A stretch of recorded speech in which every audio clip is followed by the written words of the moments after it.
Okay, good morning, students. This is Dr. Mukul Jain, and we are studying our subject, corporate tax planning. We have been studying various topics in this. We have studied various income tax slabs, the new slabs, the old slabs. Um, we have studied, what did we study last time?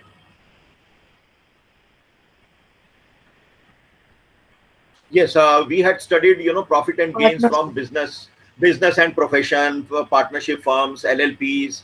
We had also talked about presumptive taxation scheme. And if you remember last time, I had talked about capital gains. I had just referred about capital gains. So just I want to go into some more detail of capital gains. So in capital gains, as far as capital gains are concerned, capital gains are imposed on, capital gains tax rather is imposed on capital assets. Now the question is, what are capital assets? Income tax authorities or the government have defined capital assets. Anybody having an idea what are capital assets on which capital gain tax has to be given?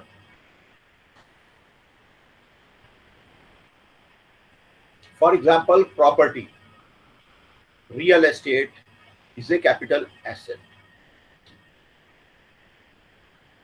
Gold, jewelry, any kind of jewelry or gold is a capital asset. If you sell it and you make a gain, you are supposed to pay the capital gain tax. Financial assets like shares, debentures, mutual fund units, bonds, they are also considered to be capital assets. Any commodities, if you are selling any kind of commodities, that is also a capital asset.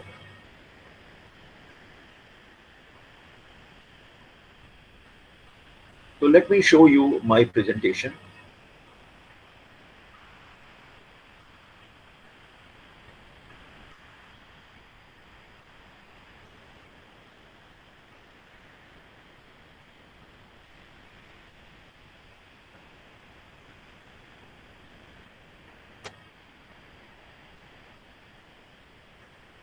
Capital gain presentation. I hope you are able to see this on your screens.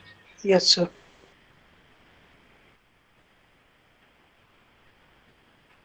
As you see, capital gains or loss is the gains or loss which is computed on the transfer of a capital asset which is chargeable to tax.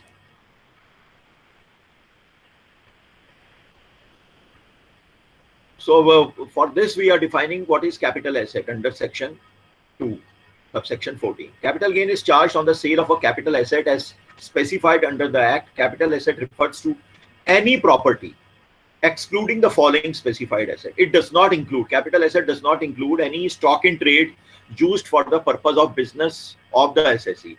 Suppose you are having your business, you are having stock in trades. For example, you have a showroom of electronic showroom where you sell refrigerator, you sell microwave ovens, you sell television sets. A television set may be costing 1 lakh, 2 lakh, ranging from 30,000 to 2 lakh, 3 lakh, 4 lakh. But because it is your stock in trade, it is a regular item which you are trading. It's not a capital asset. So there won't be any capital gain on it. It is a regular product. Second, it does not include any personal effect, that is movable property for personal use. For example, if you sell your second-hand television in your house, you sell your second-hand refrigerator, again, it is not considered to be capital asset because it is a depreciated asset, number one. Number two, these are your personal assets for personal use. However, jewelry is considered to be a capital asset. Jewelry, it may be very old jewelry. It may be given by your forefathers, but jewelry is a capital asset. Similarly, what is exempted is agricultural land is exempted if it is situated in rural India. I will show you, what is the definition of agricultural land. I'll show you in another slide. Then government had defined, but these are a very old 6.5% gold bond issued in 77, special bearer bond. These were long-term bonds, 30 years, 35 years. Gold bond, 7% gold bonds. Similarly, nowadays also sovereign gold bond has been issued. So on that, there won't be any capital gain. So government will say that this particular bonds do not attract any capital tax, capital gain tax.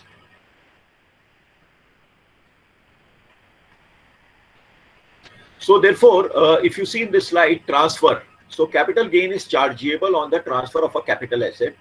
So transfer includes sale or exchange or relinquishment, that is surrender. Whether you are surrendering or exchanging or sale, whatever name you may say, capital gain. If you make any gain, you are bound to pay the tax.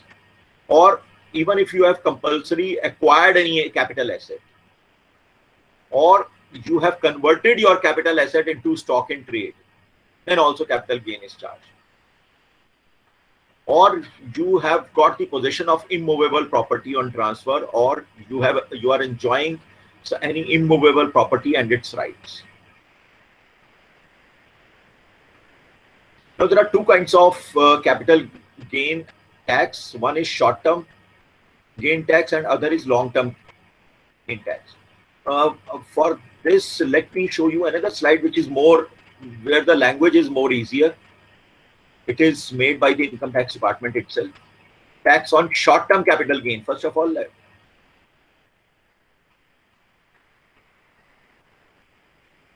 meaning of capital gains, they have written. So they are saying profits or gains arising from transfer of a capital assets are called capital gains and are charged to tax under the head capital gains. They have also defined, income tax department has defined what is the meaning of capital asset. You have to follow my cursor. Capital asset is defined to include any kind of property held by an SSC, whether or not connected with business or profession of the SSC, or any securities held by a foreign institutional investors, which has invested in such securities in accordance with the regulations of the SEBI Act. And exclusion, they have here also it is given, any stock in trade is excluded and any personal effects are excluded. That is movable property held for personal use by the taxpayer on any member of his family dependent on him, but excludes. But jewelry on the sale of jewelry, as I said earlier, there will be a capital gain. If you have any archaeological collections or any drawings or any paintings, for example, M.F. Hussain used to be a painter having international recognition. So his paintings used to be auctioned for crores of rupees. So if you have such kind of sculptures or paintings on any form of artworks and you have made a gain, then capital gain will be attracted on it. Now, income tax has also defined what do you mean by jewelry. So they have said jewelry includes ornaments made of gold. It could be of silver, it could be of platinum or any other precious metal or any alloy. For example, palladium is another alloy which is very precious alloy, containing one or more of such precious metals, whether or not containing any precious or semi-precious stones, or whether or not worked or sewn into any wearing apparel. Sometimes, some people have some apparels also. In that, there will be some gold or silver things embedded on it, or some very precious pearls sewn into it. So it doesn't matter, then also it will now attract a capital gain. So whether it is sewn into any wearing apparel or not. Similarly with stones, precious or semi precious stones आते हैं, बहुत सारे stones आते हैं, पन्ना, पुखराज and motis, these are very very costly stones. So whether or not set in any furniture में आपने लगाए हुए हैं और यूटेंसिल्स में और एनी अदर आर्टिकल में भी अगर आपने उसमें लगाए हुए हैं तो उसके ऊपर फिर कैपिटल गेन लग जाएगा. ठीक है.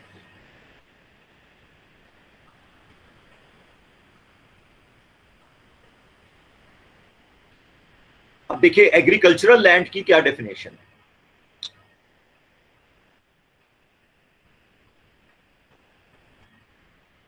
Agricultural not being a land situated. It's not going down.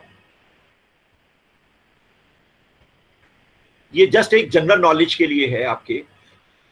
With in jurisdiction of the municipality, notified area committee, town area committee, cantonment board, or which has a population of not less than 10,000. If your agricultural land lies within the jurisdiction of municipality or any town area committee or any cantonment board, then it will not be considered as an agricultural land. और जहां पर 10,000 से ज्यादा population है तब भी वो it will not be called as agricultural land. So सिर्फ छूट किसके ऊपर है? एग्रीकल्चरल लैंड के ऊपर छूट है. अगर उसकी सेल के ऊपर आपको कोई गेन हुआ है तो आपको कैपिटल गेन टैक्स नहीं देना पड़ेगा. सिमिलरली और भी इन्होंने देखिए डेफिनेशंस बनाई है. Within range of following distance measured aerially within from the local limits of any municipality और cantonment board. Number one, not being more than 2 kilometers if population of such area is more than 10,000 but not exceeding 1 lakh.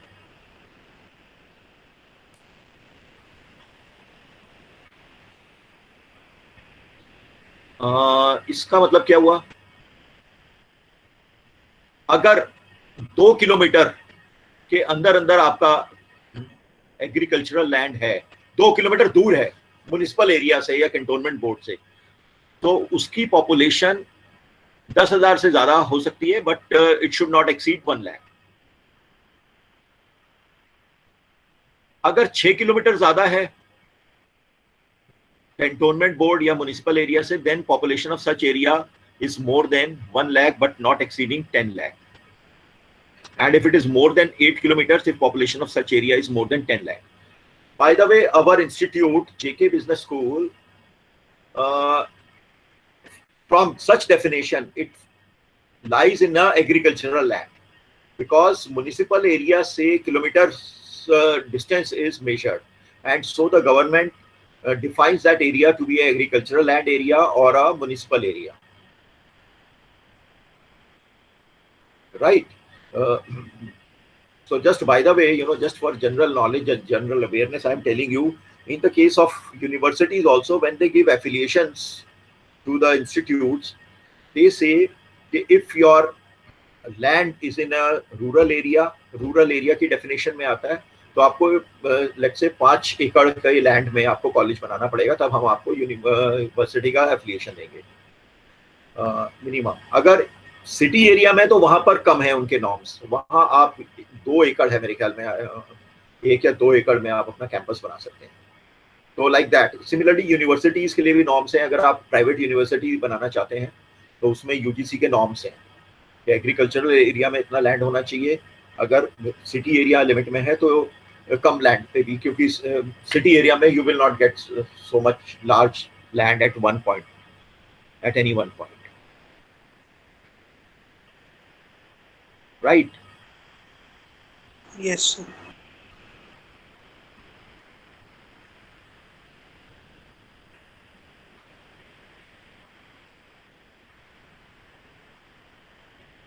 So population is to be considered according to the figures of last preceding census.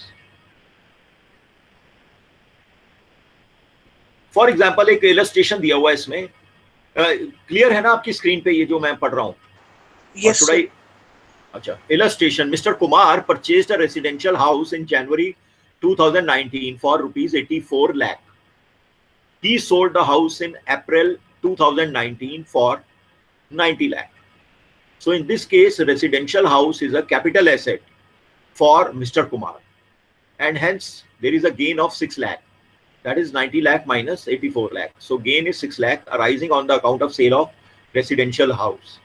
So it will be treated as capital gains and will be charged to tax under the head capital gains. Now, similarly, we have given another illustration here. Here it is saying that Mr. Kapoor is a property dealer.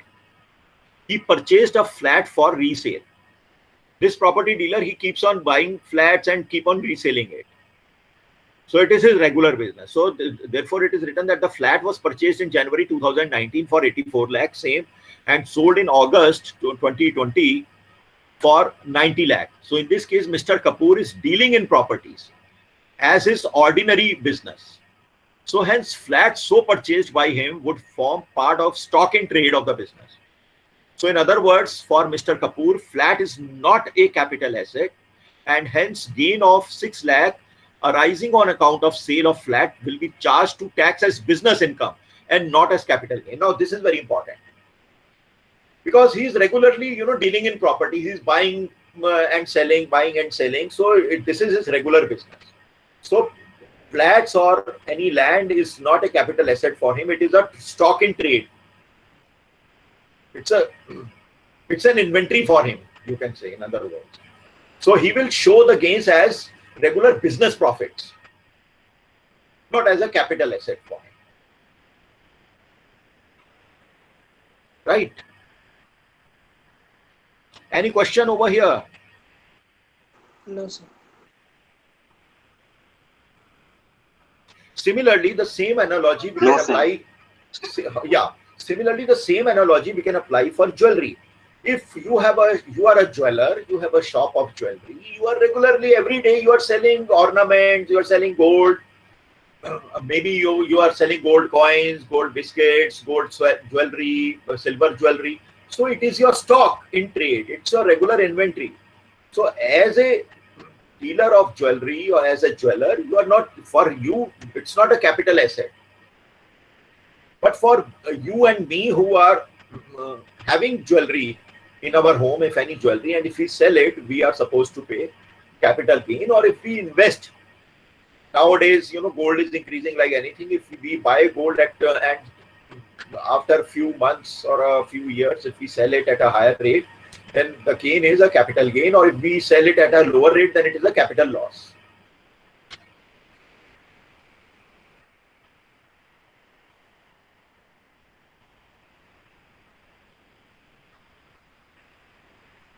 Now this is a comparison between short-term capital asset and long-term capital asset.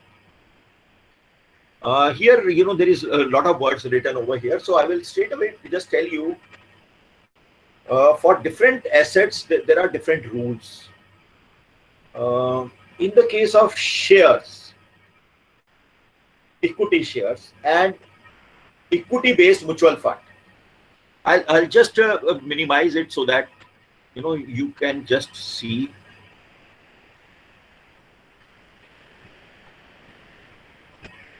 Okay. So we have to remember a few things about short-term capital assets and long-term capital assets. We have to remember them. In the case of equity shares, 1 year is the period. If you sell your equity shares or equity mutual fund units, how you define equity-based mutual fund units? होते हैं ना, debt mutual funds होते हैं, there are equity mutual funds. Just by the way, what is the definition of equity mutual fund? When you will classify a particular mutual fund as an equity mutual fund or a debt mutual fund, I want to hear you out.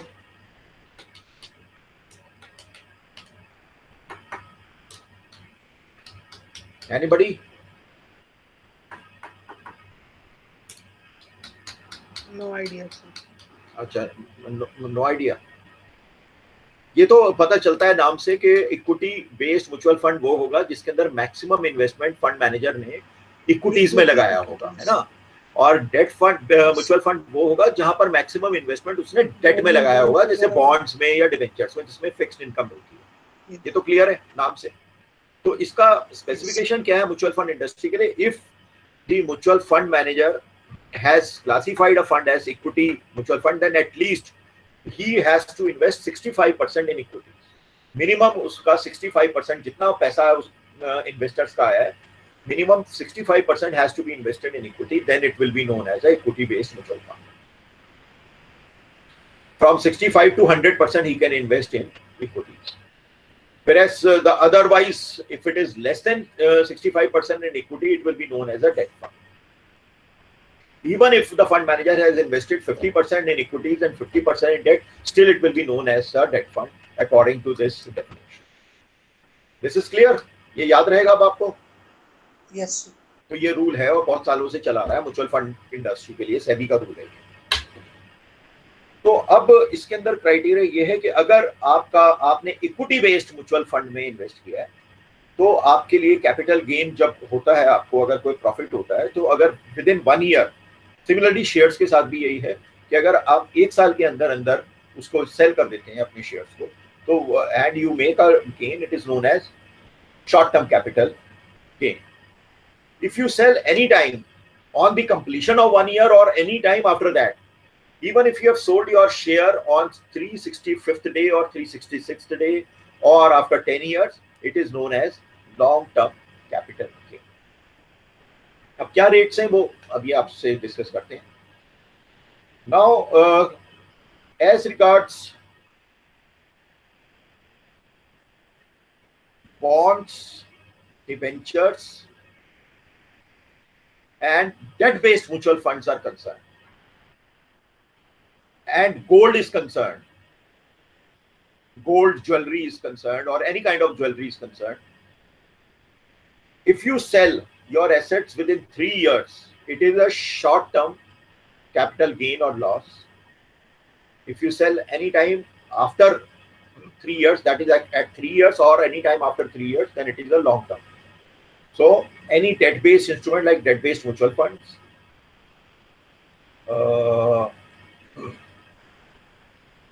and commodities and jewelry, any kind of commodities including jewelry and gold. So that the time period is 3 years or 36 months. याद रहेगा ये? Yes, sir. Okay. Third अब हम आते हैं real estate. Real estate में भी 3 साल का पीरियड हुआ करता था, लेकिन अभी इन्होंने चेंज कर दिया. रियल एस्टेट के लिए अब 2 years कर दिया. Within 2 years, if you sell your property, it is a short-term capital gain. If you sell any time after 3 years, it is a long-term capital gain or loss. So 2 years हो गया अभी उसमें. पहले उसमें भी 3 साल हुआ करता था.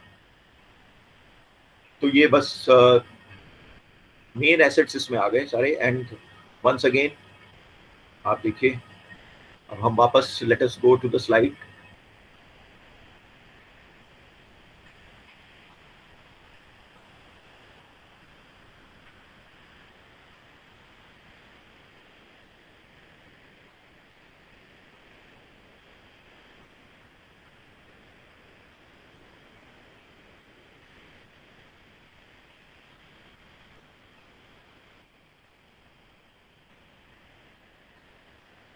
I'm just reading this last word. So note period of holding to be considered as 24 months instead of 36 months in the case of unlisted shares of a company or an immovable property being land or building or both. हाँ, एक चीज और आई है. एक तो land and building मैंने बता दिया 24 मंथ्स है. अगर दो तरह की कंपनीज होती हैं, एक होती है लिस्टेड कंपनीज जो कि स्टॉक एक्सचेंज में लिस्टेड हैं, दूसरी कंपनीज जो लिस्टेड नहीं है, स्टॉक एक्सचेंज में लिस्टेड नहीं है.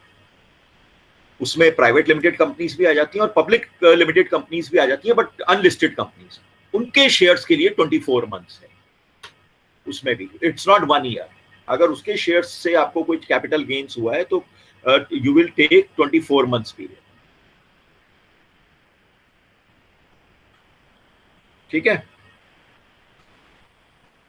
Now if you see this illustration, here we are saying Mr. Kumar is a salaried employee. In the month of April 2018, he purchased gold and sold the same in December 2019. In this case, gold is a capital asset for Mr. Kumar because he's a salaried employee. So gold becomes a capital asset for him. He's not a regular trader in gold. So he purchased gold in April 2018 and sold in December 2019. That is after holding it for a period of less than 36 months. Because for gold, it is 36-month period. So hence, gold will be treated as short-term capital asset for him.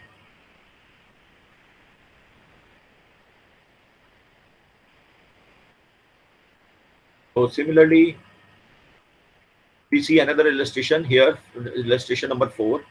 We are saying Mr. Raj is a salaried employee. In the month of April 2018, he purchased equity shares of SBI Limited, which is listed in BSE, and sold the same in December 2019. So the period is more than 1 year, no? April 2018 to December 2018. So it is more than 12 months. So hence shares will be treated as long term capital assets.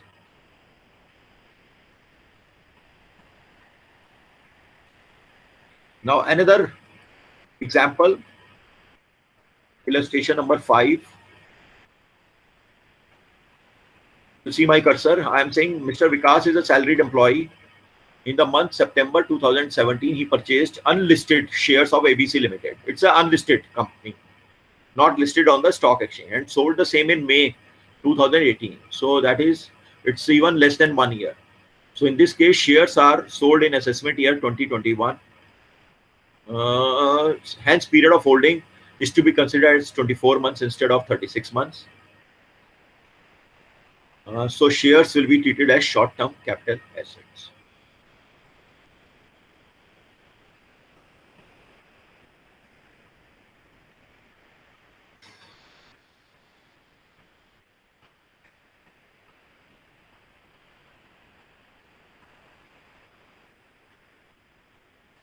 Now, let us take one example over here. Okay, how do you compute? See the illustration, computation of short-term capital gains. Let us say, let us say you have got full value of the consideration, that is sales value of the asset, some value. जो आपको cell के बाद जो value मिली है, you will write over here. Less expenditure incurred wholly or exclusively in connection with the transfer of capital asset, for example brokerage commission etc. Suppose आपने property अपनी बेची है और उस प्रॉपर्टी को बेचने के लिए आपने ब्रोकर को हायर किया होगा, ब्रोकर को कमीशन दी होगी, तो वो जो आपका खर्चा है, आप बोलोगे ना गवर्नमेंट से कि सर आप मेरे से आप कैपिटल गेन पे ले रहे हो, मेरा खर्चा भी तो हुआ है उसके अंदर। मैंने कोई प्रॉपर्टी 50 लाख की थी, मैंने उसको 70 लाख में सेल की है, 20 लाख के ऊपर आप मेरे से टैक्स ले रहे हो, 20 लाख का जो मेरा गेन है, बट मेरा 2 लाख रुपया तो मैंने कमीशन का दिया है, तो वो 2 लाख आप लेस कर सकते हो उसमें से, less that is your expenditure in selling of that capital asset. So then minus करने के बाद आ जाएगा आपका नेट सेल कंसिडरेशन। जैसे आपने 70 लाख की प्रॉपर्टी बेची, 2 लाख आपने दिया तो 68 लाख आ गया, less cost of acquisition, purchase price, अब आपने खरीदा था उसको 50 लाख की प्रॉपर्टी, उसमें लेस करके, और प्लस आपने इस बीच में उस प्रॉपर्टी के ऊपर कुछ काम भी कराया था, आपने उसमें cost of improvement, that is post purchase capital expenses on the improvement of capital asset. आपने 50 लाख की खरीदने के बाद आपने उसमें एक एक्स्ट्रा रूम बनवाया, आपने उसको पूरा रिफर्बिश करवाया उसको, घर को, अब उसकी वैल्यू बढ़ गई ना, तो वो भी आप अपनी कॉस्ट जो है वो भी आप इसमें लेस कर सकते हो। उसके बाद जब सब लेस करने के बाद जो आपका गेन आया, that will be known as your capital gain, भले ही लॉन्ग टर्म में आता है या शॉर्ट टर्म में आता है। ठीक है जी? Yes sir. ये हम लोग नहीं करते हैं। हम लोग क्या करते हैं, हम लोग ने सेल किया और हम लोग सोचते हैं इतना गेन हो गया, हमने जो इतने साल में अगर उस प्रॉपर्टी के ऊपर जो भी खर्चा किया हो, उसके अगर आपके पास जो असली होशियार लोग होते हैं वो अपने बिल्स विल्स रखते हैं, उन्होंने कोई कंस्ट्रक्शन कराया है, पेंटिंग करा के फर्श वर्श चेंज करवाया आपने, तो आप उसके अगर आपके पास बिल्स हैं तो आप अपने पास रख सकते हो उनको, थोड़ा से बिल्स दिखाने के लिए कि देखो मेरा उसके ऊपर खर्चा भी हुआ उस प्रॉपर्टी के ऊपर, कभी कभी तो मैंने उसको हायर रेट पे बेच पाया हूँ मैं उस प्रॉपर्टी को, तो रखने चाहिए थोड़े से बिल्स।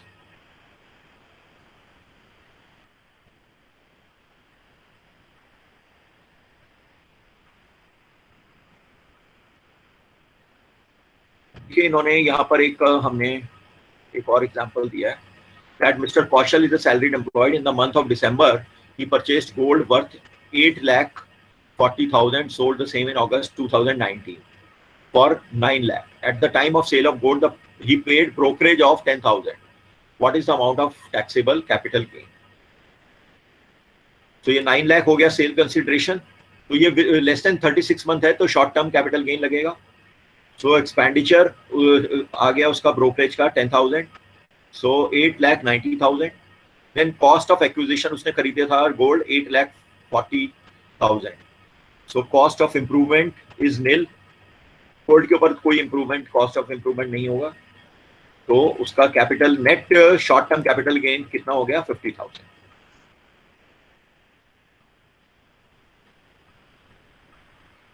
अब देखिए रूल क्या है, कितना टैक्स लगता है? In the case of gold और एनी ज्वेलरी और in the case of property, if you have acquired short term capital gain, so it will be added to your income and the tax will be charged as per your tax slab rate. It will be charged as per your tax slab rate. अलग से कोई इसका rate नहीं है. हाँ, अगर आपने shares को सेल किया है विद इन 1 ईयर और आपको शॉर्ट टर्म कैपिटल गेन हुआ है, तो उसमें एक फ्लैट रेट है. कितना है? 15% है. 15%. 15%. तो शेयर्स में एक फ्लैट रेट बनाया हुआ है गवर्नमेंट ने, जो कि 15% है शेयर्स में, और इक्विटी बेस्ड म्यूचुअल फंड में 15% है. बाकी प्रॉपर्टी में या कमोडिटीज में, चाहे उसमें गोल्ड है, ज्वेलरी है, उसके शॉर्ट टर्म में आपका सीधे ऐड हो जाएगा, आपकी इनकम में ऐड हो जाएगा. आप स्लैब रेट के हिसाब से उसमें पेमेंट कर दीजिए. अगर 2.5 लाख तक है आपका कैपिटल गेन और आपकी कोई इनकम नहीं है अभी, तो आपका निल हो गया. अगर 2.5 से 5 लाख के बीच में आप इनकम आती है तो 5% आप दोगे. 5 लाख से 10 लाख के बीच में आपका इनकम बैठ रही है ऐड करके, तो आप 20% दोगे. तो like that you will pay. तो डिपेंड करता है पर्सन टू पर्सन. कोई बिल्कुल टैक्स नहीं देगा, कोई 5% देगा, कोई 10% देगा, सॉरी नॉट 10%, कोई 20% देगा और कोई 30% देगा. हाँ, नए टैक्स स्लैब के, हाँ पूछिए. मींस जो जिस टैक्स स्लैब में आएगा उसके अकॉर्डिंग से, उसके अकॉर्डिंग देगा.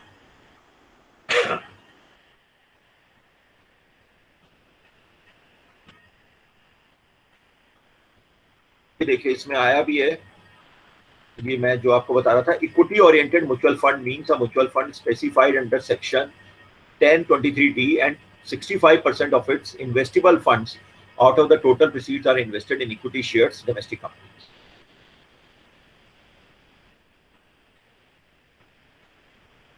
और शेयर्स के केस में इक्विटी ओरिएंटेड, चाहे म्यूचुअल फंड है चाहे डायरेक्ट आपने शेयर खरीदे हैं, देखिए लिखा है ना, सच gain is charged to tax at 15% plus surcharge and cess as applicable. उसके ऊपर सेस भी लगेगा.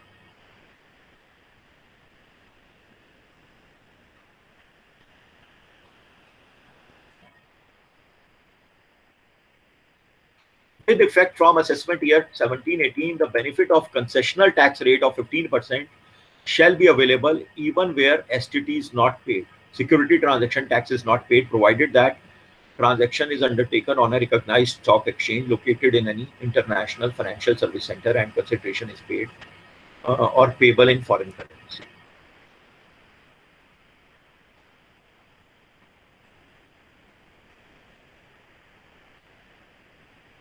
एक एग्जाम्पल दिया हुआ है इसमें.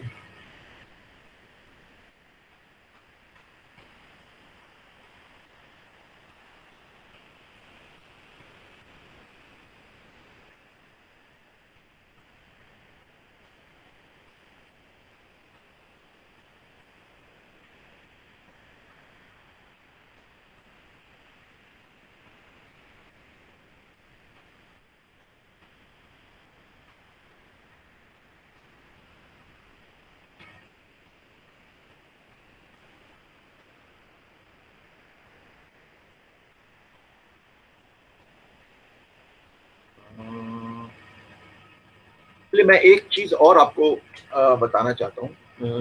नीचे मुझे देखना पड़ेगा कहाँ पर है. In the case of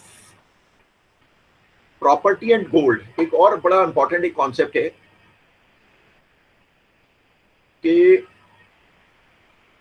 short term capital gain तो मैंने आपको बताया उस केस में. पहले शेयर्स की बात कर लें, एक एक करके हम लेते हैं. शेयर्स के केस में क्या मैंने आपको बताया था कि if you sell your shares or mutual fund, equity based mutual fund units within 1 year, then you have to pay tax at the rate of 15%. But if you are selling your equity units or your shares after 1 year, तब कितना tax है? 10% से. 10% है after 1 lakh. 1 lakh तक तो कोई tax नहीं है. 1 लाख के गेन तक. 1 लाख के गेन के ऊपर जो पैसा आएगा उसके ऊपर फिर 10%. और ये अभी आपका 2018 में इसके ऊपर टैक्स लगा है, 2017-18 वाले बजट में लगाया था इसका टैक्स। और उससे पहले आफ्टर 2004 से लेकर के 2017-18 तक long term capital gains from equity was totally tax irrespective of the amount. ये अभी 2 साल पहले इन्होंने कर दिया, 1 लाख तक तो टैक्स फ्री है कैपिटल गेन, लेकिन 1 लाख के बाद फिर आपका टैक्स लगता है उसमें 10%। शॉर्ट टर्म कैपिटल गेन भी तो सर 18 से ही स्टार्ट हुआ। नहीं, वो पहले से चल रहा था। शॉर्ट टर्म कैपिटल पहले से। गेन तो हाँ शुरू से ही चल रहा था, वो 15% ही था।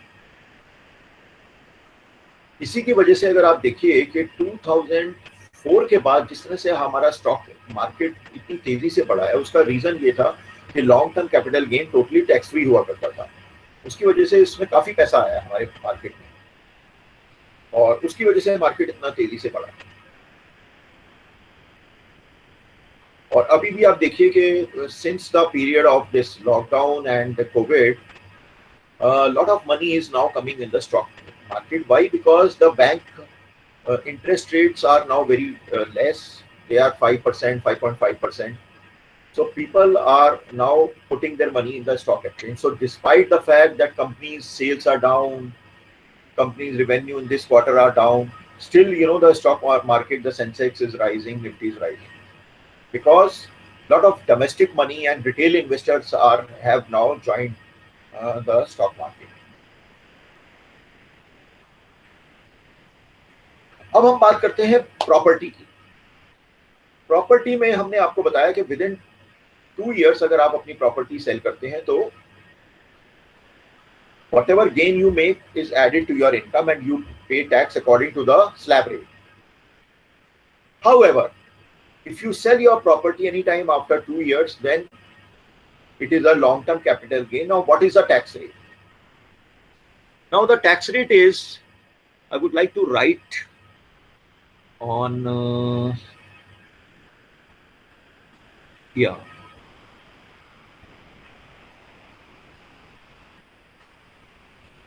What is the tax rate? Anybody having an idea, so please tell me.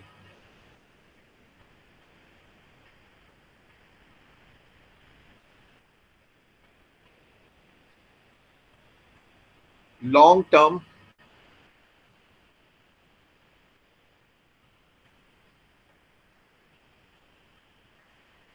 I'm writing it on a word file. Long term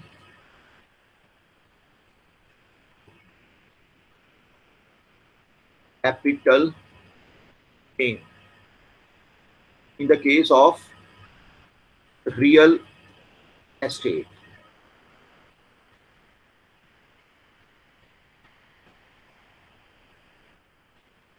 Suppose you purchased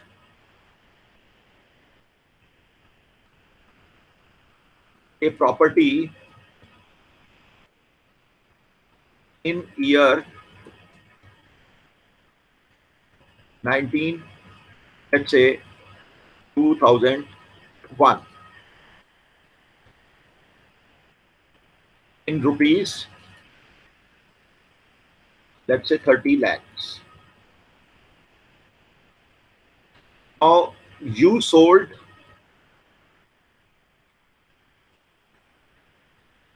same property in year, I'm taking it as year 2001, 2, and you sold it in year 2019, 20. Rupees, let's say 60 lakhs. Okay. Now what is your, it's definitely a long-term capital gain. So Yes, this sir. period is around 17, 18 years. So it is more than 2 years. So it is a long-term capital gain. So your capital gain is LTCG. Capital gain is how much? 30 lakhs, sir. Rupees 30 lakhs. Now the rate of tax is 20%. LTCG tax is at the rate of, अभी नहीं 10% है इसके ऊपर, अभी मैं 20% का भी एक कॉन्सेप्ट है वो मैं भी आपको बाद में बताता हूँ। इसके ऊपर 10% लगेगा स्ट्रेट अवे। 30 लाख का 10% कितना हो गया? रुपीज 3 लाख से 3 लाख आप टैक्स दे दोगे। अच्छा लगेगा टैक्स देना 3 लाख रुपया 30 लाख पे? नहीं सर, 3 लाख 3 लाख रुपया टैक्स देना बहुत मोटा रकम है। बहुत जोर पड़ेगा ना 3 लाख रुपया गवर्नमेंट को टैक्स देना। Yes sir. तो इसको बचाने का क्या तरीका है? इसको बचाने का तरीका ये है, there is a process of something called indexation. Indexation क्या है? कोई मुझे बताए अगर किसी ने थोड़ा बहुत पढ़ा हुआ है कभी पहले। इंडेक्सेशन आप करोगे, in simple words what do you mean by indexation? Municipal corporation index rate वो करती है, उसके बेसिस पे वो कैलकुलेशंस होते हैं। म्युनिसिपल कॉर्पोरेशन क्या करती है? हर हर लोकेलिटी का एक रेट फिक्स होता है, उसके बेसिस पे अभी नहीं, मतलब वो रेंट के लिए होता है। अच्छा, रेंट के लिए होता है। हाँ, एक और रेट होता है वो प्रॉपर्टी का, वो रजिस्ट्रार ऑफ प्रॉपर्टीज का ऑफिस वो फिक्स करता है, वो जो सर्कल रेट होता है वो। सर्कल रेट होता है। हाँ, यहाँ सर्कल रेट से मतलब नहीं है। यहाँ देखो, आप सिंपल आप ये बोलोगे यार कि मैं गवर्नमेंट से आप ये बोलोगे कि देखो मैंने कोई चीज 2001-2002 में खरीदी थी 30 लाख की, आप मेरे से 30 लाख के ऊपर टैक्स तो ले रहे हो, लेकिन आप पैसे की वैल्यू देखो ना। आप पिछले 18 साल में पैसे की वैल्यू कितनी डिवैल्यूड हुई है। तो आप उसको टाइम वैल्यू ऑफ मनी के हिसाब से आप उसको लगाओ, आज 30 लाख की क्या वैल्यू है? 60 लाख के बराबर हो गई होगी। तो मेरा तो एक तरह से, आप फिर भी मेरे से 3 लाख रुपया ले रहे हो टैक्स का। तो गवर्नमेंट इस बात को मानती है, इंडेक्सेशन इस उसको। हाँ, आपकी आवाज ब्रेक हो रही है, क्या बोल रहे हो? नहीं सर, उसका माइक ऑन था, उसने बंद कर लिया। अच्छा, तो बेसिकली इंडेक्सेशन का मतलब ये, this is has been formed inflation index, index of inflation. Indexation means index of inflation. Inflation is महंगाई दर basically, it's a price rise. So government actually comes out with the figures. If I Google it out, आप कहीं पे भी Google करेंगे इसको, आप इसको गूगल करेंगे तो आपको कॉस्ट इन्फ्लेशन इंडेक्स पता चल जाएगी। सी कॉस्ट इन्फ्लेशन इंडेक्स, ये आ गया, देखिए cost inflation index. Income tax India का ही हम कॉस्ट इन्फ्लेशन इंडेक्स का देख लेते हैं। इसमें आपको पूरी लिस्ट मिल जाएगी। गवर्नमेंट कम्स आउट विद, ये देखिए कॉस्ट इन्फ्लेशन इंडेक्स हर साल का based on retail inflation index के ऊपर ये बनाई हुई है। 2001-2 का बेस ईयर माना है अभी फिलहाल। उससे पहले की है तो आपको खींच के पहले इस बेस ईयर में लाना पड़ेगा। 100 लिया है कॉस्ट इन्फ्लेशन इंडेक्स। तो हर साल जैसे 2002-3 में आप देख रहे हो 105 हो गया है ये, यानी 5% बड़ी महंगाई। उसके बाद फिर ये 3-4 में 109। तो हम क्या देखेंगे इसमें कि ये इंडेक्स लेकर के एक फॉर्मूला हम लगाएंगे। इसमें गवर्नमेंट का दिया हुआ एक फॉर्मूला है, indexation formula. So I am coming back. So indexation formula is equal to, इसमें क्या है कि cost inflation index CII, cost inflation index of year of sale, any financial year of sale, divided by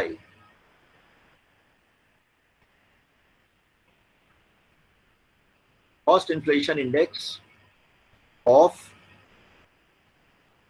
year of purchase.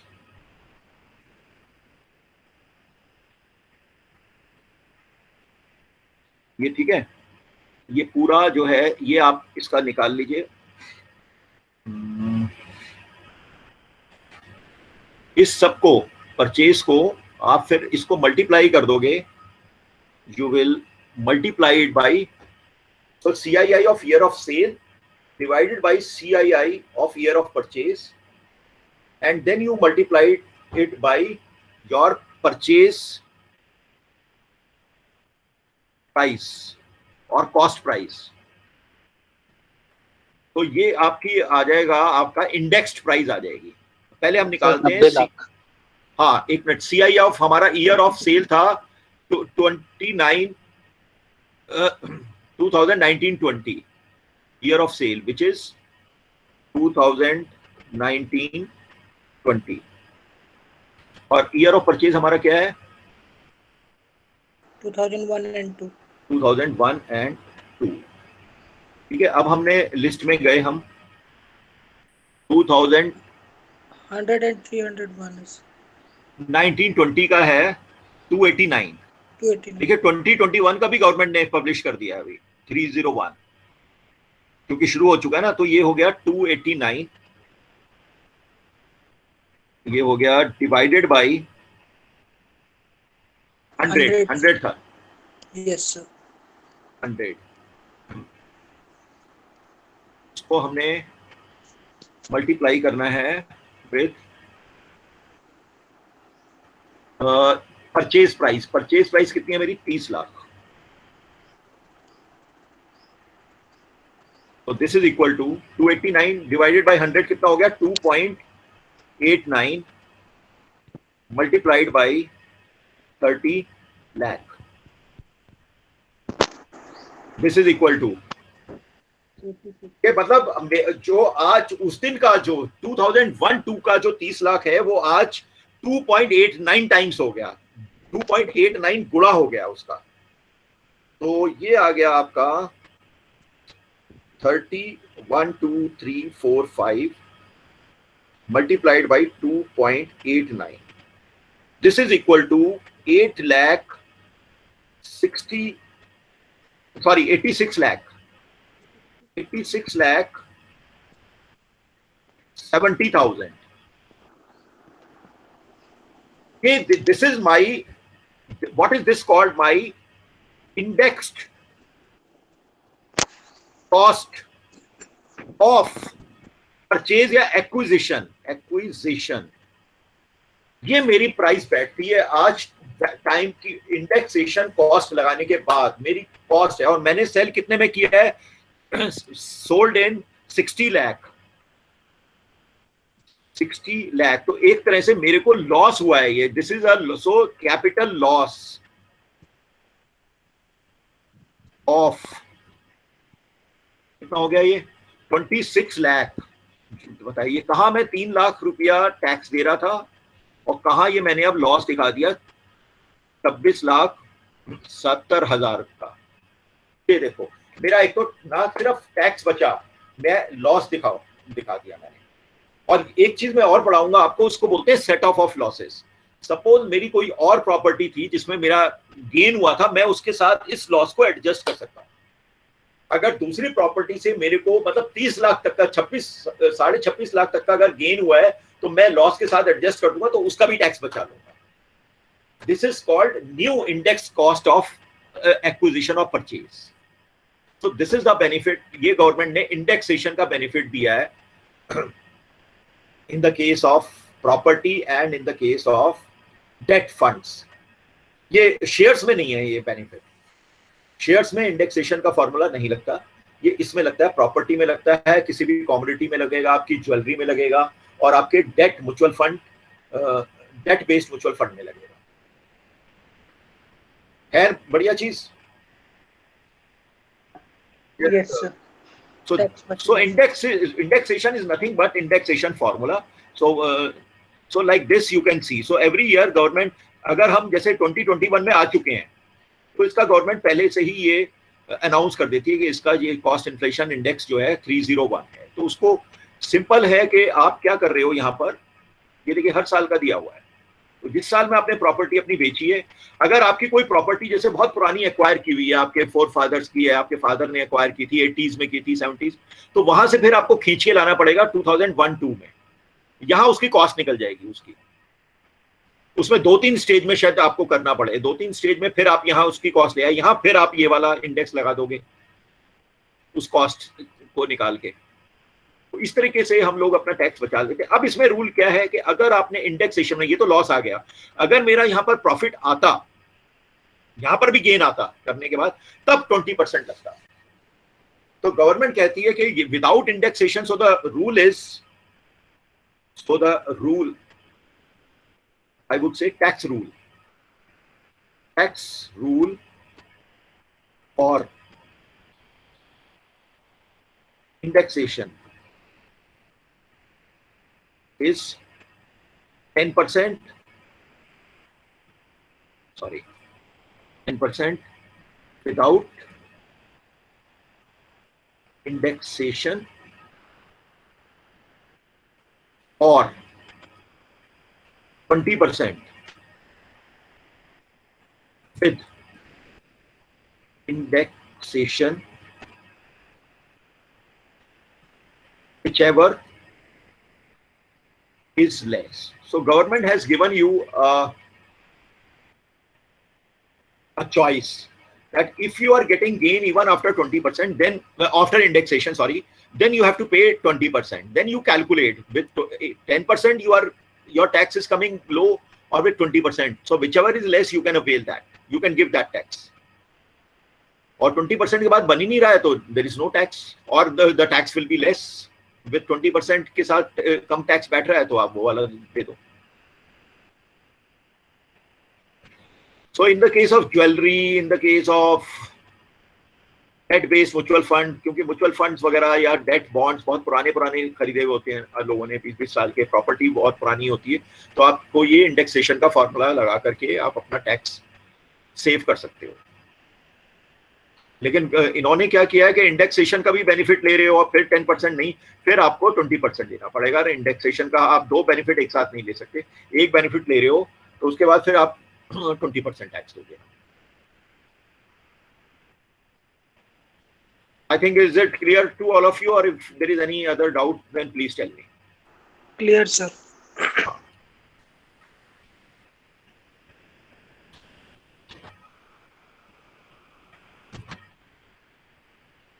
Sir एक ये बताना, जैसे हम sir आज से मतलब अगर हम स्टॉक मार्केट में, अगर हम यहाँ जैसे या एनएसई या बीएसई में ट्रेड करते हैं, राइट, तो उसके लिए मतलब जो टैक्स स्लैब चाहे उसका तो रिकॉर्ड और डेटा यहाँ मतलब गवर्नमेंट के पास है. अगर हम बाहर किसी उसमें करते हैं जैसे न्यूयॉर्क एक्सचेंज में या फिर जापान, उसमें तो उसके लिए क्या है सिर्फ प्रोविजन?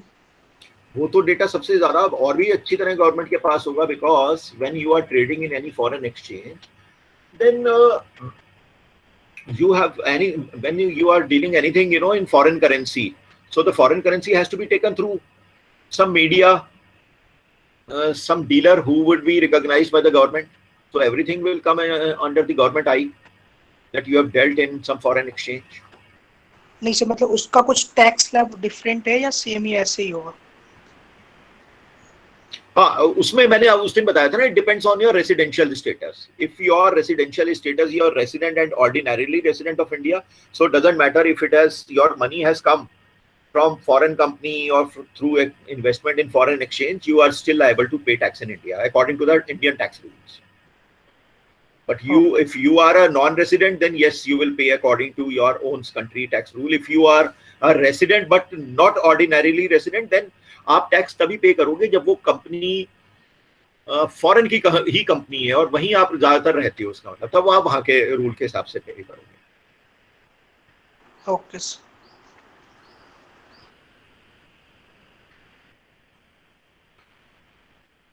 तो इसलिए इसमें थोड़ा सा क्योंकि बड़ा कॉम्प्लिकेटेड करके लिखा हुआ, इसलिए मैंने कहा शॉर्ट में आपको बता देता हूँ. ये सारा इसमें इलस्ट्रेशंस उसी हिसाब से दिए हुए हैं. और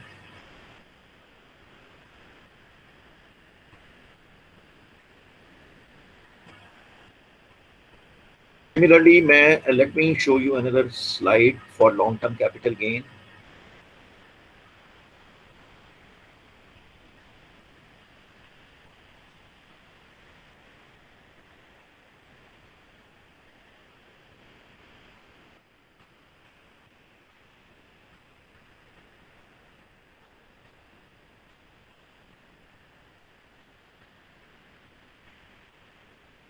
ठीक है, ये same, this is the illustration what ever long term capital gain like full value of consideration, जो भी आपका आया है sale consideration x amount, then less expenditure incurred wholly or exclusively in connection with the transfer of capital asset, brokerage या commission या advertisement expenses, वो आप less कर देंगे. net sale consideration आ गया. less indexed cost of acquisition, indexation करके आपकी क्या cost of आती है वो आप करके उसमें से लेस कर देंगे. less indexed cost of improvement if any. ये देखिए फॉर्मूला आ गया. अब आप देखिए स्क्रीन पर. indexed cost of acquisition is computed with the help of following formula. Cost of acquisition into cost inflation index of year of transfer of capital asset divided by cost inflation index of the year of acquisition. Basically इसको divide करने से आपको एक multiple मिल रहा है. जैसे हमने आपको अपने यहाँ पर दिखाया था, हमने क्या किया था, हमने 289 cost inflation index of year of sale divided by cost inflation index of year of purchase, तो 2.89 टाइम्स हो गया हमारा जो मनी है. सो दिस मल्टीपल से हमारा 30 लाख आज की तारीख में 2001-2 का 30 लाख आज बराबर है 86,70,000 के. तो ये बहुत बड़ा बेनिफिट दिया है गवर्नमेंट ने इंडेक्सेशन का कैपिटल गेन्स के मामले में. और बड़ी अच्छी बात है कि 2 साल कर दिया, पहले 3 साल होता था, तो 2 साल के बाद ही आपको ये इंडेक्सेशन का बेनिफिट अब आजकल मिल सकता है. पुरानी ज्वेलरी हम बोलते हैं यार, इतने साल की आप अपने अगर घर में अपने किसी के ग्रैंड पेरेंट्स होंगे तो ग्रैंड पेरेंट्स बोलते हैं ना यार उस टाइम हमारे टाइम में इतने तोला सोना था, आज देखो 55,000 के करीब पहुंच गया है उस टाइम पे. तो आज वही सोना अगर आप इन्फ्लेशन कॉस्ट से लगाएं तो उतना गेन नहीं देना पड़ेगा आपको. पैसे की वैल्यू भी तो घट रही है ना धीरे धीरे इन्फ्लेशन के साथ साथ. तो ये देखिए ये फिर आपका आ गया. शॉर्ट टर्म में आपको ये बेनिफिट नहीं मिलता, सिर्फ लॉन्ग टर्म के लिए ये बेनिफिट मिलता है indexation. Similarly index cost of improvement के लिए भी आप ये फॉर्मूला यूज कर सकते हैं. जैसे cost inflation index of the year of transfer of capital asset divided by cost inflation index of year of improvement multiplied by cost of improvement. भाई आप जैसे कंस्ट्रक्शन आप कई बार बोलते हो ना, आपके घर में भी बोलते होंगे यार हमने 10 साल पहले इंप्रूवमेंट ये एक्स्ट्रा कमरा बनवा लिया था, आज बनवाते तो कितना कॉस्ट लगता. तो उस हिसाब से आपने अगर पहले कभी कॉस्ट ऑफ इंप्रूवमेंट लगाया है तो उसके हिसाब से आज की तारीख में उसको भी आप कैलकुलेट करके उसमें लेस करवा सकते हो. ये देखिए यहाँ पर भी हमने ये सारे गेम है. हर ये आपको कहीं पे भी गूगल करेंगे ये गवर्नमेंट की फिगर्स मिल जाएंगे आपको कॉस्ट इन्फ्लेशन इंडेक्स.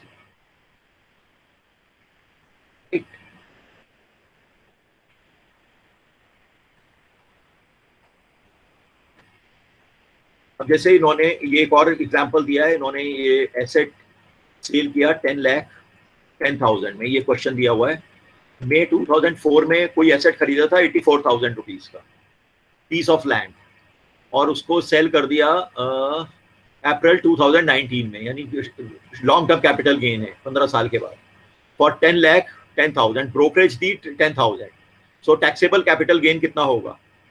10,10,000 सेल किया, 10,000 लेस कर दिया जो कमीशन का दिया, ब्रोकरेज का दिया, सो 10 लाख आ गया.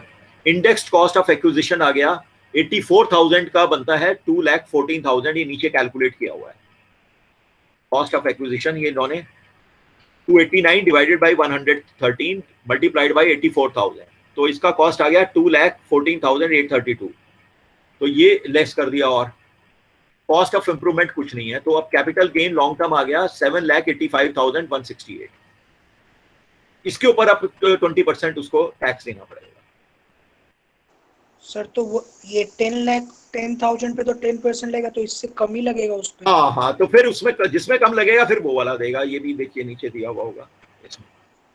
वो इसमें कैलकुलेट नहीं किया हुआ. हाँ, अब इसमें इसके ऊपर ज्यादा बनेगा उसको अब फायदा इसमें है, इसके ऊपर टैक्स देने में इसका 10%. अच्छा, अब इसके आगे भी कोई तरीका है क्या? अब इसमें हाँ, ये आपने सही कहा, यहाँ पर 20% बैठ रहा है 7,85,000 का, करीब 1.5 लाख के करीब सर, 1.5 लाख के करीब बैठ रहा है. और यहाँ इसका कितना बैठता है? 10 लाख के ऊपर 10% बैठता है 1 लाख. 1,10,000. तो इसको 10% में फायदा विच एवर इज लेस. अब ये 1 लाख भी बचाना चाहता है, नहीं देना चाहता ना आदमी 1 लाख भी यार, बताओ यार, इतने साल 15 साल के बाद भी मैंने 10 लाख में बेचा, उसमें 1 लाख गवर्नमेंट को दे दो। अब इसको बचाने का कोई तरीका है? इसके बाद भी एक तरीका है, कुछ कंस्ट्रक्शन अमाउंट का वो कर लेंगे सर। देखिए हाउसिंग में या शॉप में, सपोज आपने कोई हाउस अपना सेल किया, पुराना हाउस था आपका, आपने सेल किया, आपको कैपिटल गेन हो गया और इस तरह से भी बच नहीं रहा है इंडेक्सेशन करने के बाद भी, लेकिन आप उस पैसे से दूसरा हाउस खरीदना चाहते हो। आपने क्यों बेचा है उसको? आपने लेटस से, रवि आप ही बोल रहे हो, आप कहाँ रहते हो? पटना में रहते हो ना रवि आप? Yes sir. हाँ, लेटस से कई कई बार ऐसा होता है, मैं एक just I am imaginary example दे रहा हूँ। जैसे हम लोग भी पहले यूपी में रहते थे, हमने वहां घर बेचा और हमने यहाँ गुड़गांव में खरीदा। आप कल को आपकी सबकी जॉब यहाँ लग जाए, आपके फादर मदर को भी आप बोलते हो यार हम यहीं सेटल होने, हमने दिल्ली में, गुड़गांव में या बैंगलोर में, आप वहां से अपना घर बेचते हो और आप दूसरी जगह खरीदना चाहते हो, और उसमें आप बीच में 1 लाख 2 लाख रुपया 3 लाख रुपया आपका टैक्स में जा रहा है, तो ये तो गलत बात होगी। तो गवर्नमेंट कहती है अगर आप उस एक प्रॉपर्टी के बदले में दूसरी प्रॉपर्टी खरीद रहे हो तो आपको वो टैक्स बच जाएगा। लेकिन ऐसा नहीं आप 10 साल के बाद वो प्रॉपर्टी खरीदोगे, नहीं, उसकी एक टाइम है। You have to purchase another property within 2 years of the sale, within 2 years of the sale, और 1 year prior to the sale आपने वो प्रॉपर्टी खरीदी है। तो जरूरी नहीं है आपने 1 साल पहले कोई प्रॉपर्टी दूसरी खरीद ली है, अपना घर फॉर एग्जाम्पल आपने 1 साल पहले खरीद लिया है, और आप ये गवर्नमेंट को शो करो कि देखो ये मैंने ऑलरेडी उसमें मुझे पैसा दे, मैंने खरीद लिया था घर, तो आपका जो भी गेन्स होगा वो सारा माफ हो जाएगा आपका टैक्स। या 2 साल के अंदर, आप सपोज आपने पटना का घर बेचा है, अब आपको खरीदने में टाइम लगेगा ना, प्रॉपर्टी देखोगे इमीडिएटली, ऐसा तो है नहीं ये आलू की चीज तो नहीं है, आलू भाजी खरीदी यहाँ से खरीदी दूसरी जगह बेच दी, तो आप खरीदोगे देखोगे जगह, तो इसलिए 2 साल का टाइम दिया गवर्नमेंट ने कि 2 साल तक आप अगर प्रॉपर्टी खरीदते हैं, आप उसका प्रूफ दिखा देते हैं, तो आपका सारा tax will be waived of. लेकिन उस बीच में वो पैसा कहाँ रखोगे? वो पैसा आपने खर्च कर दिया या उस पैसे से आप कुछ बिजनेस कर रहे हो, वो भी गलत है। वो कैपिटल गेन का पैसा है, वो एक अमानत है गवर्नमेंट की कि उस पैसे को आप यूज नहीं कर सकते, क्योंकि आप गवर्नमेंट को कह रहे हो बेसिकली मैंने प्रॉपर्टी खरीदनी है। तो उसके लिए क्या तरीका है? उसके लिए मैं इसको अभी मिनिमाइज कर रहा हूँ जिससे आप मुझे सुन सकें। उसके लिए एक कैपिटल गेन टैक्स अकाउंट होता है बैंक्स में, it is a kind of escrow account. आप किसी भी बैंक में जाओगे, आप बोलोगे कि मेरे को, आप उसको सेविंग अकाउंट में नहीं रख सकते, आपने उसके लिए कैपिटल गेन टैक्स अकाउंट खुलवाना पड़ेगा। उसके अंदर आप अपना पैसा रखते हो, उसमें भी इंटरेस्ट मिलता है आपको, लेकिन उसमें आप पैसा रखोगे। जब भी आपको कोई प्रॉपर्टी दूसरी मिल गई तो आप उस पैसे को वहां से निकाल के प्रॉपर्टी दूसरी परचेज कर लो। हाँ, अगर आप कंस्ट्रक्शन करा रहे हो तो कंस्ट्रक्शन में हो सकता है ज्यादा टाइम लग जाए, आपको 2 साल में पूरी नहीं हो कंस्ट्रक्शन, तो उसके लिए गवर्नमेंट ने 3 साल का टाइम दिया हुआ है। 3 साल के अंदर अंदर, so after the sale if you are doing construction you have to construct a new house within 3 years of the sale, or if you are purchasing a house you have to purchase within 2 years after the sale, and or 1 year prior to the sale. So then all your capital gains can be adjusted in that new house. Okay.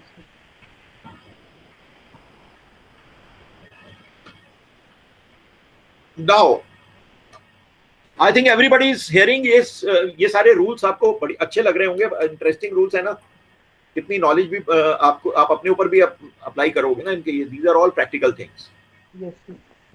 अब एक और इसमें समस्या है, let us से मेरा एक, ठीक है, घर था या मेरी कोई शॉप थी, मैंने उसको सेल किया, मुझे आगे नहीं खरीदना है, मेरे पास ऑलरेडी कोई घर है, लेट अस से। अब क्या तरीका है उसको बचाने का? या सपोज कर लीजिए मैं यहाँ गुड़गांव में रहता हूँ और मेरा ये घर कुछ करोड़ रुपए का है, 1-1.5 करोड़ का है, और मैं किसी छोटी जगह जाकर के कल को सेटल होता हूँ जहां पर मेरे को हाफ रेट में वो चीज मिल जाएगी, बाकी मेरे पैसे जो होंगे उसके ऊपर तो मुझे कैपिटल गेन देना पड़ेगा। मुझे ये शो करना पड़ेगा जितना मेरा कैपिटल गेन था वो सारा एडजस्ट हो गया, लेट अस से उसका हाफ एडजस्ट हो गया, मेरे को सस्ते में कोई छोटी जगह पे मैं जाकर के सेटल हो जाता हूँ। लेट से कोई आदमी रिटायरमेंट के बाद वहां सेटल हो गया, बाकी पैसे से वो सोच रहा है मैं उसको इन्वेस्ट करूंगा, उससे रेगुलर इनकम करूंगा। अब उसके ऊपर लेकिन टैक्स देना पड़ेगा जो बाकी, क्योंकि सारा पैसा तो उसने एडजस्ट नहीं कर पाया वो। क्या भाई, अब इसका और कोई तरीका है बचाने का टैक्स को?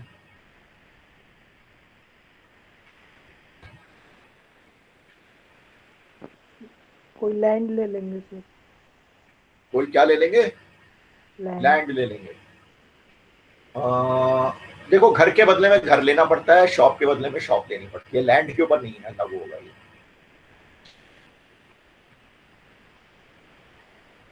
सोनल कुमारी कहाँ है? वो बहुत जवाब दिया करती थी। ये उसने ऑप्ट किया है हमारा ये सब्जेक्ट। बाकी सब ऑल द स्टूडेंट्स क्या कहीं पर चले गए क्या ब्रेकफास्ट करने? No sir. तो नो सर। हाँ, अच्छा, सोनल कुमारी इसमें शायद नो है। सर। अच्छा अच्छा, बताओ और कोई तरीका? एक और तरीका है इसका। आपको कोई प्रॉपर्टी खरीदनी नहीं है और इंडेक्सेशन का बेनिफिट आपने ले लिया है, और जबरदस्ती तो आप दूसरी प्रॉपर्टी खरीदोगे नहीं यार, कि गेन्स एडजस्ट हो जाएंगे। उसके लिए एक तरीका ये है कि जितने आप के गेन्स हुए हैं, आप उसके बदले में गवर्नमेंट ने कुछ बॉन्ड्स निकाले हुए हैं। They are very specific bonds. एक बॉन्ड का नाम है उसमें NHAI bonds, national highway authority of India. आपने सुना होगा अक्सर जो हाईवेज बनाते हैं। Yes sir. NHAI, national highway authority of India, इनके बॉन्ड्स होते हैं, इनके कैपिटल गेन्स बॉन्ड्स कहलाते हैं। वो अगर जितना कैपिटल गेन हुआ है, सारा पैसा नहीं, जितना कैपिटल गेन आया है आपका 3 लाख 4 लाख 20 लाख 30 लाख, उतने पैसे के आपको कैपिटल गेन के बॉन्ड्स खरीदने पड़ेंगे। NHAI भी निकालता है, और एक रूरल इलेक्ट्रिफिकेशन कॉर्पोरेशन एक कंपनी है गवर्नमेंट की, REC, या उसके बॉन्ड्स आपको खरीदने पड़ते हैं। इनको बोलते हैं सेक्शन 54 EC बॉन्ड्स। ये देखो, मैं आपको गूगल पे दिखाता हूं, इसका आपको डिटेल मिलेगा। Section 54 EC bonds of income tax act. ये देखो सबसे ऊपर ही आ गया, सेक्शन 54 EC ऑफ द, अच्छा सॉरी, मैंने शेयर करना पड़ेगा। शेयर है आप मेरी स्क्रीन आपके पास? Yes sir. यस। हाँ हाँ, ठीक है। Section 54 EC of the Income Tax Act lays down the provision that capital gains are exempt from tax if the long-term capital gains are invested in specified investment instruments within a predefined time period. कौन सी site में? Income tax India में ही की site में देखते हैं। देखो, ये capital gain not to be charge. ओ, वो बड़ा लंबा वैसा लिखा हुआ है।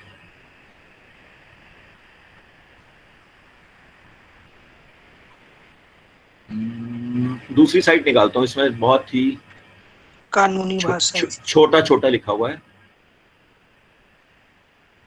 पैक करता हूँ। क्लियर टैक्स, टैक्स गुरु, ये देखते हैं।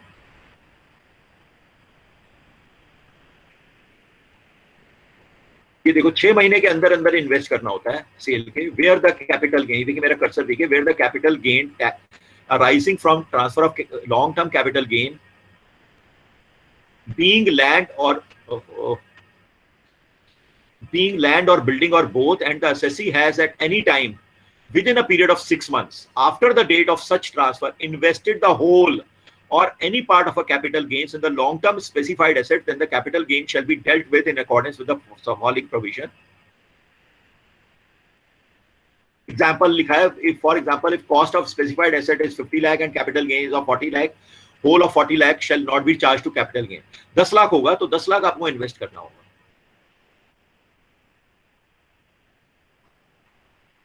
बैलेंस 25 लाख। अच्छा,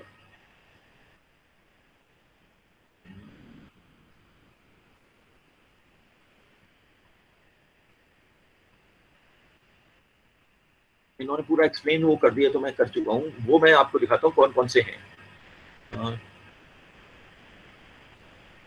इसमें सेक्शन 54 EC बॉन्ड्स, तो आपको पता चलेंगे कौन कौन से बॉन्ड्स आज तक। बॉन्ड्स लिस्ट, हाँ ये लिस्ट, ये PFC IRFC ये आया है ऊपर।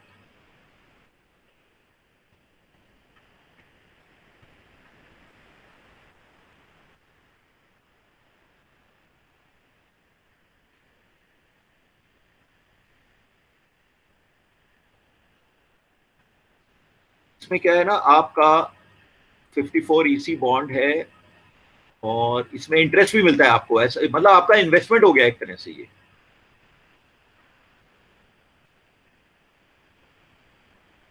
ये कितने टाइम के लिए होता है सर करना? ये कोई 6 साल के होते हैं, इसमें कोई 5 साल के लिए ये होते हैं। मीन्स कोई लॉकिंग पीरियड होती है सर इसमें? हाँ हाँ, 5 साल 6 साल, ये देखो ये लिखा हुआ है, offered by rural electrification corporation limited NHAI, एक RFC है, इंडियन रेलवे फाइनेंस कॉर्पोरेशन, सारी पब्लिक सेक्टर की जो कंपनी है ना गवर्नमेंट की, और ये निकालती हैं। वैसे तो बॉन्ड बहुत तरह के निकालते हैं, बट लेकिन सेक्शन 54 EC बॉन्ड कहलाते हैं। Indian railway finance corporation, IRFC, power finance corporation, PFC, NHAI, ये 4 कंपनीज हैं ज्यादातर ये निकालती हैं eligible bonds under section 54 EC। और इसमें एक लिमिट है, वो लिमिट शायद 2 करोड़ की लिमिट है। 2 करोड़ तक का आप इसमें एडजस्ट कर सकते हो अपना कैपिटल गेन। 1 मिनट, या 50 lakh, sorry 50 lakh, sorry. However, you have to keep in mind that returns on, देखो मेरा कर्सर है, on 54 EC bonds are taxable and you can invest maximum 50 lakh in such bonds in a financial year, while the minimum investment is 10,000। 50 lakh से ऊपर अगर आपका कोई capital gain हुआ है वो फिर टैक्स दोगे दोगे, वहां फिर लिमिट खत्म हो जाती है। आपने देखो इंडेक्सेशन दे दिया गवर्नमेंट ने, इंडेक्सेशन के बाद आपको दे दिया कि आप अगर दूसरी प्रॉपर्टी खरीद रहे हो उसमें एडजस्ट कर दो, उसके बाद भी आपका पैसा बच रहा है तो आप ये बॉन्ड खरीद लो 50 लाख तक। उसके अलावा ऊपर भी अगर कैपिटल गेन है तो ऐसे तो बहुत ही रेयर होगा, तो वो फिर टैक्स दोगे। फिर 50 लाख तक का कैपिटल गेन आप उसमें बॉन्ड्स खरीद सकते हो, एडजस्ट कर सकते हो। बॉन्ड्स खरीद लिए आपने, ये 5 साल 6 साल के होते हैं, इसमें 3-4-5-6% तक का इंटरेस्ट मिलता है आपको। और जो इंटरेस्ट मिलेगा, जैसे ये लिखा है ना, देखो, bonds will fall soon, coupon rate 5.75% to 5% from जुलाई 1। जुलाई 1 से 5% हो गया, पहले 6.25% था इसमें इंटरेस्ट, अब 5% मिल रहा है इसमें। बट मिल तो रहा है, आपका इन्वेस्टमेंट हो गया ना, आपने टैक्स तो नहीं दिया। यस सर, टैक्स नहीं दिया और इंटरेस्ट भी मिल रहा है। हर साल आपको इन्वेस्ट मिल रहा है, आपका इन्वेस्टमेंट हो गया गवर्नमेंट के पास, वो एक तरह से आपका पैसा इन्वेस्टमेंट हो गया, वो गवर्नमेंट इन कंपनीज में इन्वेस्ट कर रही है। रूरल इलेक्ट्रिफिकेशन कॉर्पोरेशन, देखो ये भी एक सोशल सेक्टर की कंपनी है। फाइनेंस पावर कॉर्पोरेशन, ये भी पावर फाइनेंस से रिलेटेड है, गवर्नमेंट की कंपनी है। इंडियन रेलवे फाइनेंस कॉर्पोरेशन और NHAI। तो ultimately this money is circulating in the economy, basically that is the purpose. So this is actually called tax planning. जो हम शुरू में जो हमने शुरुआत की थी अपनी, टैक्स प्लानिंग, टैक्स इवेजन क्या होता है। टैक्स प्लानिंग का मतलब ये सारे गवर्नमेंट के रूल्स आप जान लीजिए, उसके हिसाब से फिर अपने प्लानिंग करिए कि भाई हम टैक्स भी बचाएं, अपना फ्यूचर भी हमारा सिक्योर होता है उससे। तो आप टैक्स की चोरी नहीं कर रहे इस तरह से करके, बल्कि गवर्नमेंट के रूल्स जान करके आप अपने टैक्स को उस तरह से बचा रहे हो। तो this is called tax planning.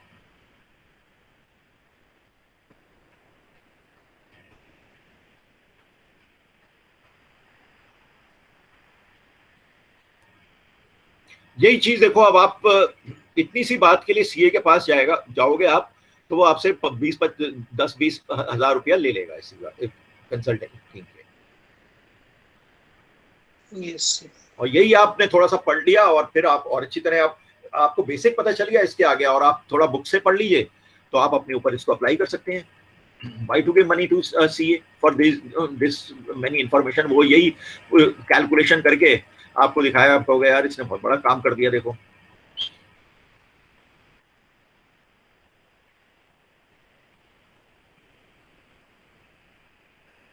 Ji, any questions? चलिए अभी हम इसको यहाँ पर यही सब फॉर्मूले हम आपको दिखा रहे हैं।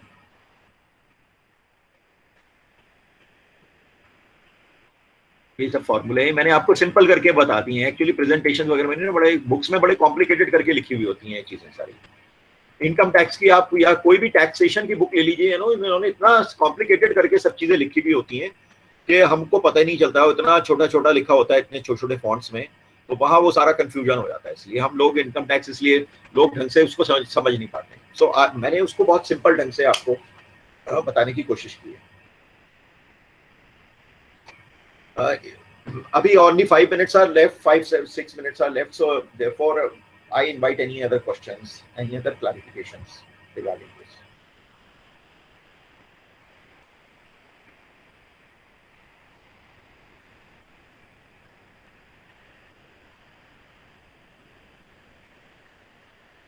So to repeat once again, capital gain is divided into short term and long term. For different assets and different commodities, there are different rules.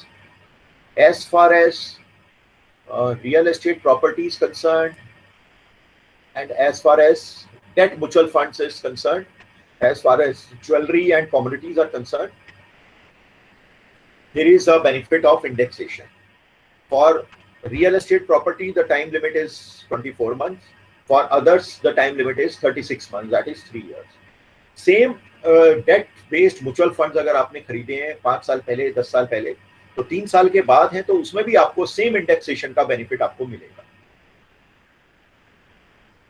क्योंकि जो चीज आपने आज से 5 साल पहले इन्वेस्ट किया, आपने सपोज 1 लाख रुपए के म्यूचुअल फंड्स यूनिट्स लिए थे, और 5 साल के बाद डेट म्यूचुअल फंड्स जो होते हैं वो 5 साल के 6 साल के उनका एक फिक्स पीरियड होता है। ज्यादातर कुछ म्यूचुअल फंड जो क्लोज एंडेड म्यूचुअल फंड होते हैं, 5 साल के बाद 6 साल के बाद आपको पैसा वापस मिला है, तो आप इंडेक्सेशन करके अपने प्रॉफिट्स को लेस कर सकते हैं एंड अल्टीमेटली अपने टैक्स को कम कर सकते हैं। बट उसमें भी गवर्नमेंट ने आपको एक ऑप्शन दिया है कि अगर आपको शॉर्ट टर्म कैपिटल गेन में सॉरी विदाउट इंडेक्सेशन में आपको टैक्स देना पड़ेगा 10%, and in the case of in case you are availing the facility of indexation and you are getting capital gain, then you have to pay tax now at the rate of 20%, but whichever is less you can avail of that and pay tax to the government.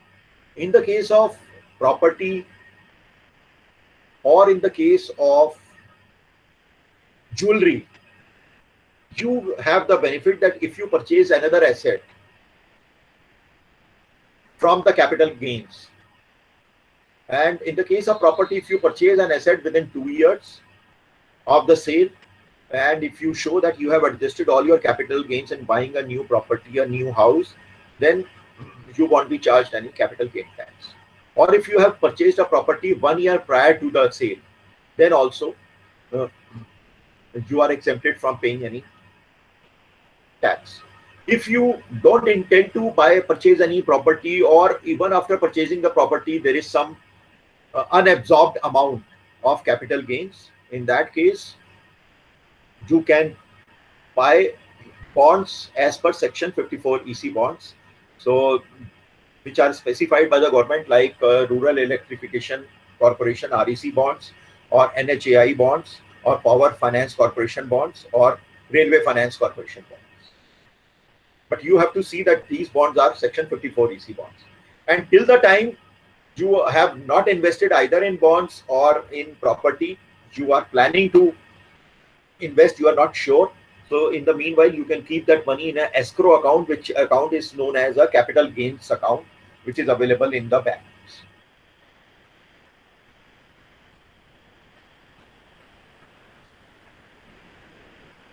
Fine.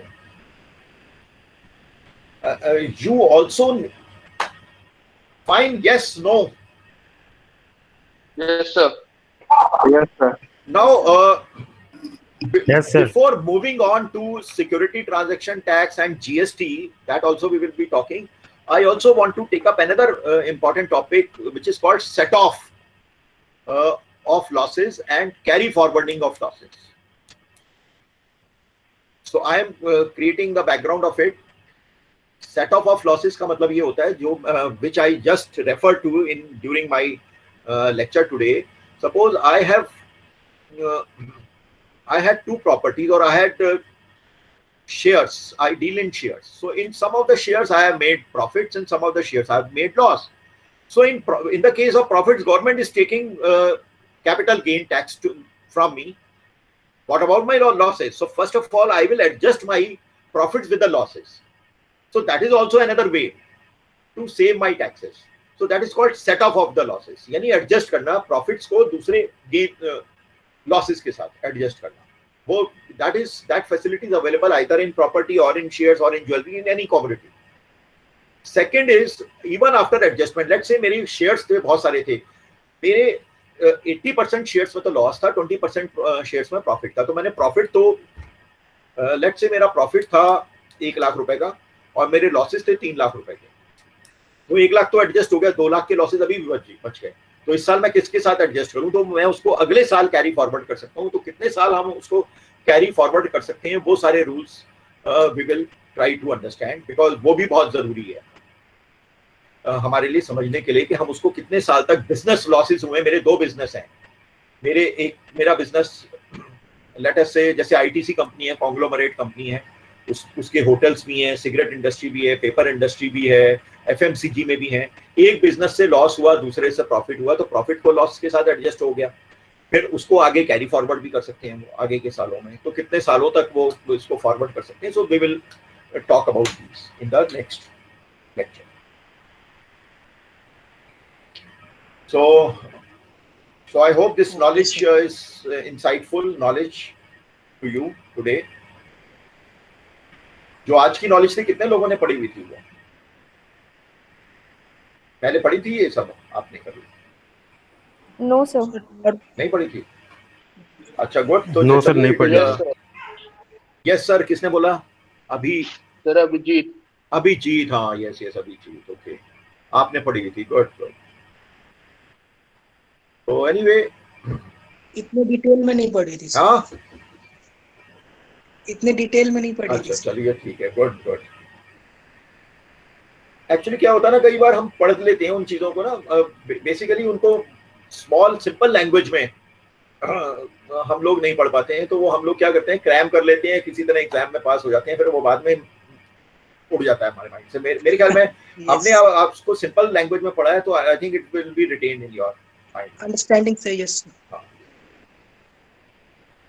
तो अब हम क्या करेंगे, इसी चाहे property का example लेंगे, shares का लेंगे, हमने देखा कि कितने तरीके से हम अपने टैक्स को एडजस्ट कर सकते हैं। इसके अलावा भी हम उसको कैरी फॉरवर्ड भी कर सकते हैं, हम गेन्स को लॉस में भी एडजस्ट कर सकते हैं। तो थोड़ा सा हम ये पढ़ेंगे नेक्स्ट टाइम, और उसके साथ साथ और भी कुछ टॉपिक्स लेंगे, जो भी हमारा नेक्स्ट लेक्चर होगा।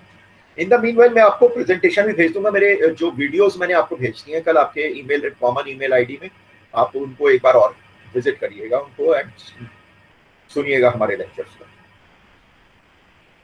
ठीक है, चलिए अभी हम recording, I am stopping the recording.